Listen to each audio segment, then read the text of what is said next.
কেঁচোর মল হাতিয়ে জীবন বদলে গেছে নওগাঁর নিম্ন আয়ের এই মানুষদের। এই দিয়ে আমাদের সংসার চলে, ছেলে মেয়ের লেখাপড়া খরচ ব্যয় করি। 1 মাসের বাসি গোবর খেয়ে মলত্যাগ করে কেঁচো। এর সাথে কেঁচোর দেহ থেকে রাসায়নিক পদার্থ বের হয়ে যে সার তৈরি হয় তাকে কেঁচো কম্পোস্ট বা ভার্মি কম্পোস্ট বলা হয়। 25 থেকে 26-27 টন পর্যন্ত আমরা প্রতিটা মাসে আমরা সার এখান থেকে উৎপাদন আমাদের ছাড়ক এখানে আমরা করে দেই। ভার্মি কম্পোস্ট মাটির জন্য সবচেয়ে উপযোগী জৈব। এটি প্রকৃতির একটি উৎকৃষ্ট নিয়ামকও বটে। 40 বস্তা সার আমার জন্য।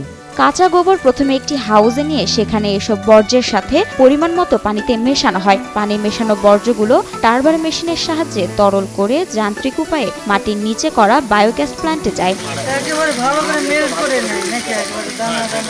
নালার বর্জ্যগুলো জমা হয় অপর একটি হাউজে। এসব বর্জ্য ভার্মি কম্পোস্টের জন্য ব্যবহার করা হয়। প্রতিটি চেম্বারে 35 থেকে 40 কেজি শুষ্ক বর্জ্যের মধ্যে 9 থেকে 10,000 কেঁচো ছেড়ে দেওয়া হয়। পরে 15 থেকে 20 দিনের মধ্যে এসব বর্জ্য সারে পরিণত হয়। সমন্বিত খামারে বহুমুখী উৎপাদনের মাধ্যমে এভাবে প্রতি মাসে 2 থেকে 3 লাখ টাকা আয় করেন ডক্টর ফিজার আহমেদ।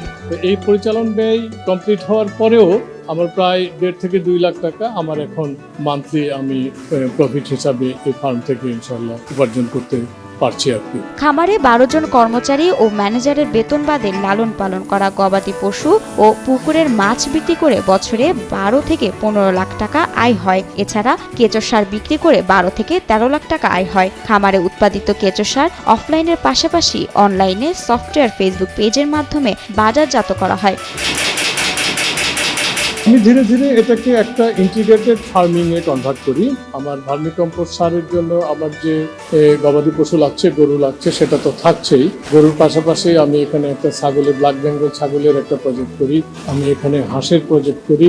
আমার প্রায় 1.5 থেকে 2 লাখ টাকা নিয়মিত পরিচালন ব্যয় এবং সেখানে প্রায় 12 থেকে 15 জন আমার নিয়মিত একেবারে মাসিক ভিত্তিতে শ্রমিক আছে।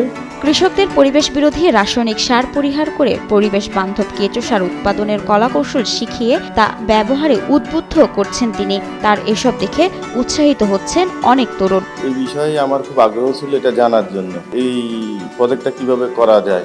আমি আমার বাইরে থেকে শুনলাম যে এরকম ফিজার স্যারের কথা, স্যারের সাথে যোগাযোগ করলাম। স্যারের সাথে মাধ্যমে আমি স্যারের প্রজেক্টটা প্রজেক্টটা দেখার জন্য আসছি। স্যারের প্রজেক্টটা ঘুরে দেখি আমি খুব অনুপ্রাণিত হয়েছি এবং এই প্রজেক্টটার ব্যাপারে আমার খুব আগ্রহ।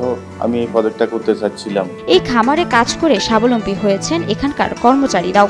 এই দিয়ে আমাদের সংসার চলে, সুন্দরভাবে সংসার চলে। আমরা এই খামারের সাথে যুক্ত আছি। আমাদের 800 হাঁস আছে এখানে খামারে। সকালে আসে হাঁসের খাবার দেই, 8টার দিকে টে সাফ করি, পানি টানি দিয়ে হাঁস ছাড়ে দিয়ে সারের সাথে যুক্ত থাকি, সার চালি।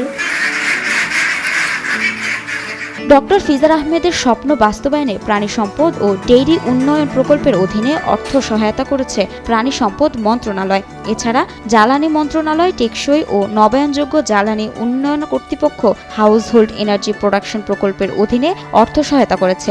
এখানে যে আপনার ভিতরে যে আছে কেঁচো আছে, সেই কেঁচোগুলো কিন্তু আমরা কিন্তু বাইরে থেকে আসে এবং সেখানে রিপ্রোডাকশনের জন্য আমাদের এখানে চেম্বার করা আছে, সেখানে রিপ্রোডাকশন হয়। আমরা যে গোবরটা যেটা আনইউজ সেটা আমরা নিয়ে আসি বিভিন্ন জায়গায় থেকে। তাহলে সেই যারা খামারি আছে তারাও সেই পরিমাণে উপকৃত হচ্ছে এবং কেঁচোটা যে আনতেছি এই কেঁচোটা আমরা তাদের কাছ থেকে তাদের একটা কর্মসংস্থান হচ্ছে। এটা আসলে বিশাল একটা লাভজনক একটা প্রকল্প হিসাবে আমরা আবির্ভূত হয়েছি। সারা বাংলাদেশে যদি এরকম প্রকল্প আরো যদি সবাই চালু করে তাহলে অদূর ভবিষ্যতে আমাদের প্রাণী সম্পদ সেক্টর আরো অনেক দূরে এগিয়ে যাবে। আধুনিক পদ্ধতিতে ভার্মি কম্পোস্ট উৎপাদন হলে এর কার্যকারিতা বেশি ভালো হয় বলে জানান ধামইরহাট উপজেলা কৃষি কর্মকর্তা তৌফিক আল জোবায়ের। আমাদের গ্রাম অঞ্চলে কম্পোস্টগুলো সাধারণত লোকাল পদ্ধতিতে হয়ে থাকে, যেটার কার্যকারিতা কম থাকে।